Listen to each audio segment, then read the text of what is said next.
I'm Jaleesa Jaikaran. I'm a pro makeup artist, and today I'm going to be dishing my tips and tricks on how to get the best foundation using Revlon Illuminance Foundation.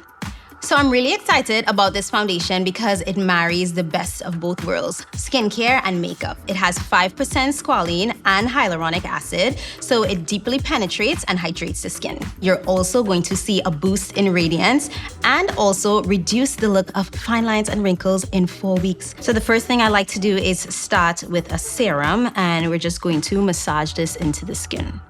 Next, I like to take it a step further and go in with the Revlon Reviving Roller with the steel ball. That is going to take away any puffiness that you might be experiencing. Then I finish up the rest of my routine. Usually what I would use is a moisturizer, an eye cream, and of course, lip balm. The first step I always take when it comes to my complexion is color correction.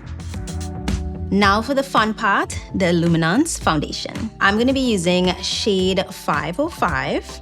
So not only is this foundation a medium buildable coverage, but it's also infused with antioxidants that helps fight free radicals. Next up is concealer.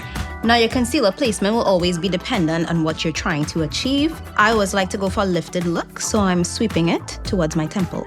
Now, when applying cream blush, I actually like to go higher up on the cheekbone just because it creates more structure on the face. So to finish up the look, we're going in with lips, and I'm going to be using the Super Lustrous lipstick in Rose Violet.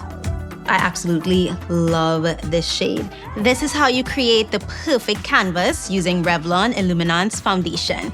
She's radiant, she's glowy, she is cute. Let me know if this helps, and I cannot wait to see you glow.